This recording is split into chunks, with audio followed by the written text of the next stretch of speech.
Bonjour à tous, c'est Edgewan et aujourd'hui on se retrouve pour une nouvelle vidéo. Donc aujourd'hui ça va être un peu pour parler justement d'une marque que je parle pas trop, c'est un peu Intel. Parce que je parle toujours d'AMD, mais voilà. Intel a.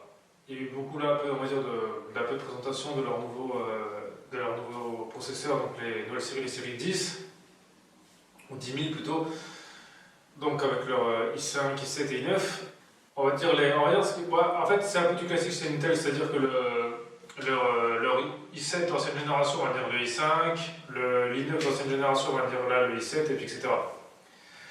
Donc voilà, moi je parle pas trop parce que c'est plus des processeurs qui sont faits pour le jeu, mais vu que moi sur PC je joue pas, moi c'est plus de la création que je fais, donc c'est pas les processeurs que je vais acheter qui pour moi ils sont pas d'utilité parce qu'ils sont de bonne fréquence en monocœur, mais en multicœur il y en a pas, il y en a beaucoup moins, donc ils sont pas vraiment utiles. Pour travailler sur le logiciel, c'est pas des. Voilà, de toute façon, c'est pas. Et puis même eux, quand ils font leur pub, s'autoproclament meilleur processeur gaming, donc c'est que pour le gaming, c'est pas pour le reste. Après, on peut me dire, chez Intel, il y a les Xeon qui sont souvent utilisés sur les serveurs ou les workstations, mais le problème des Xeon, c'est que pour les faire fonctionner, parce que là, ça fonctionne en duo, Info 2, et le problème, c'est qu'on oublie d'avoir Windows Workstation, et ça, c'est un peu embêtant parce que c'est Windows qui coûte comme ça 100 €.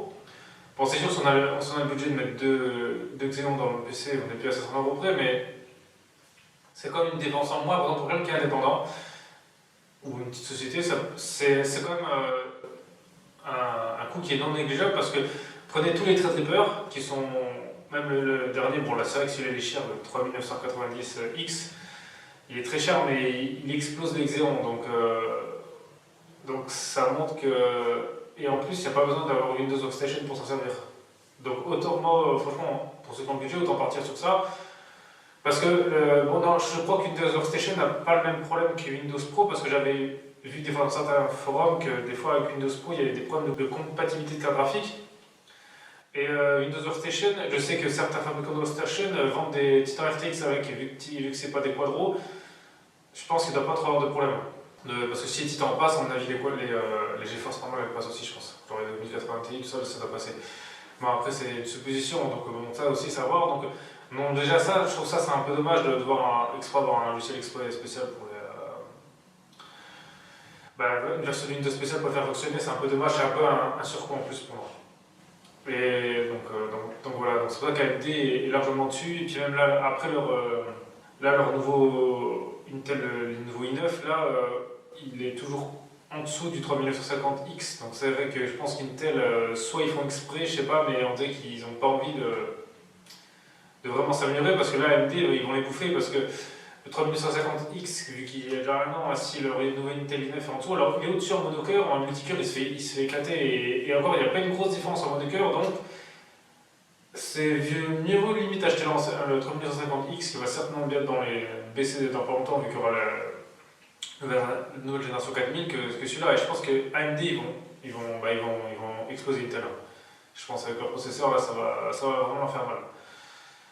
Parce que là malheureusement en fait Intel ce qui est dommage avec eux c'est qu'ils sont pas comme Nvidia, parce que même Nvidia si la concurrence AMD elle est pas ouf en carte graphique, chaque année, tous les 2 ans en général, leur nouvelle carte graphique quand même c'est des monstres à chaque fois, ils explosent, ils continuent de progresser. Intel avant qu'AMD arrive, la progression des processeurs était vraiment très limitée et limite, il fallait acheter 3-4 ans avant d'en acheter un autre pour avoir une différence. Donc ça, on dirait qu'Intel se repose sur ses acquis. Bon après c'est qu'Intel a d'autres marchés, hein, et c'est plus pour le marché des pros, des serveurs qui sont leur argent. C'est vrai, c'est une grosse entreprise qui font un peu de tout, donc ils font de la recherche sur les abeilles même, ils ont des petits processeurs sur eux, des petites puces pour les étudier. Donc là, Intel fait plein de choses, mais même là, la carte graphique, là, honnêtement, depuis le temps qu'on en parle, bon, peut-être qu'ils sont sortis, mais en tout cas, ça n'a pas fait de gros bruit, donc ça va un peu tout dire. Donc ça, c'est un peu, je pense que bientôt, tout le monde aura du AMD, et Intel va commencer à part les pro Intel, parce qu'il y en a encore qui critiquent AMD, mais pour ça, moi je trouve ça un peu dommage de critiquer Intel ou Intel, je veux dire, on achète ce qui nous correspond mieux, pas parce que c'est une couleur. Je veux dire, moi en tant que créateur, il faudrait pas être intelligent d'être pro Intel, parce que là au final, on va payer le même prix pour moins de puissance, donc c'est un peu dommage. Et ensuite, Intel, par contre, ce qui est marrant, c'est que il y a un truc qui rentre justement en parlant de créateur, c'est que sur Blender, il y a dans les versions récentes de Blender, en fait, il y a un Intel Denoising, en fait, donc c'est pour enlever le bruit, donc ça, en fait, ça permet justement un débruiteur, donc en faisant ça, ça limite le fait d'augmenter la puissance du rendu pour avoir justement moins de grains, donc ça évite de trop augmenter le rendu. Donc c'est marrant parce que justement, vu qu'Intel là-bas c'est pas vraiment fait pour la création, ben, Blender travaille quand même avec eux. Ça m'a quand même étonné. Ça m'a quand même étonné de. Mais bon, après, ça montre un peu aussi une chose. Parce que quelqu'un qui va mettre déjà du denoising, c'est quelqu'un qui aura un contenu qui va aller sur YouTube. Parce que si vous êtes un professionnel et que vous utilisez le denoising, ben, arrêtez tout de suite. Hein, parce que enlever du bruit, ça va faire quoi? Ça va lisser l'image. Donc, pour moi, c'est pas la bonne solution. Et donc, justement, quelqu'un qui a du Intel, à mon avis, c'est quelqu'un qui va jouer. Un joueur qui va faire de temps en temps un peu de création comme ça, mais pas vraiment un but commercial ou à trop haut niveau. Donc c'est aussi pour ça qu'ils ont fait ça. Mais donc, voilà, donc c'est vrai que c'est Intel, à mon avis, on va voir vraiment qu'ils se réveillent parce que déjà KMD là il reste toujours devant, alors le prochain ça, ils vont vraiment se faire. Ça va être une boucherie à mon avis. Et bon, après pour parler des processeurs Intel, je pense que pour un joueur normal, un i5 suffit. Parce que la carte graphique fait tout. Donc vous avez un i5 avec une 2090, vous pourrez tout faire. Parce que le gain de FPS entre un i5 et un i9, il ne sera pas énorme. Pour moi, le but d'acheter un i9, bah surtout les dernières générations, ça serait plus par exemple si vous faites du streaming en 4K avec. Pour moi, ce serait ça. Streaming 4K i9, streaming Full HD i7. Et voilà, puis, ou alors si vraiment à côté vous faites tourner d'autres logiciels, je sais pas, si vous faites d'autres choses, un petit truc, je sais pas, une exploration vidéo, un petit truc léger, quelque chose qui permet, ou je sais pas, un autre programme que voilà, donc voilà, ou par YouTube, voilà, vous voulez mettre de la musique sur YouTube parce que voilà, ou je sais pas, parce qu'il y en a encore peut-être qu'ils le font, je sais pas. Bah ça encore, ça peut valoir le coup. Si vous faites des choses, mais si vous faites que du jeu via RAM qui tourne en tout, l'I5 suffit largement, il n'y a plus besoin de. Maintenant, c'est comme.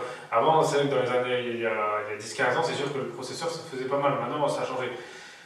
Et encore, ce qui moi, on va surveiller ça dans l'avenir parce que je pense que justement les jeux étaient habitués à utiliser le monocœur parce qu'Intel avait le monopole du système, donc Intel n'avait pas beaucoup de cœur mais une grosse fréquence, mais maintenant si AMD prend de plus en plus de parts de marché, vous verrez que les jeux seront sûrement optimisés pour le multijoueur. Parce que déjà, vu que déjà AMD est beaucoup présent dans les consoles, à mon avis je pense que ça peut faire quelque chose parce que ça peut être l'avenir. Parce que là, en fait, les jeux sont optimisés, vu qu'Intel est en monocœur, mais en multicœur, je pense que ça reste d'avenir. Et si par contre il se passe ça, là, Intel, ça va leur faire mal. Parce que là, il va falloir qu'ils investissent beaucoup pour rattraper leur retard sur AMD là-dessus. Et AMD va continuer de progresser. Donc voilà, donc c'est un peu dommage que la concurrence, visiblement, les réveille un peu. En fait, ça va plus se réveiller en termes de prix, ça va baisser les prix, mais en termes de performance, ça ne les réveille pas tant que ça. Donc, moi, à mon avis, je pense que dans l'avenir, soit ils vont arrêter, soit ils vont se bouger, parce que sinon ça va être compliqué. Pour eux, en plus, AMD commence aussi à grignoter sur le marché des ordinateurs portables. Là, j'ai vu qu'ils sont en train aussi de s'associer avec Samsung pour faire des puces de téléphone, des processeurs de téléphone. Donc, je pense qu'AMD est vraiment en train de vent en poupe.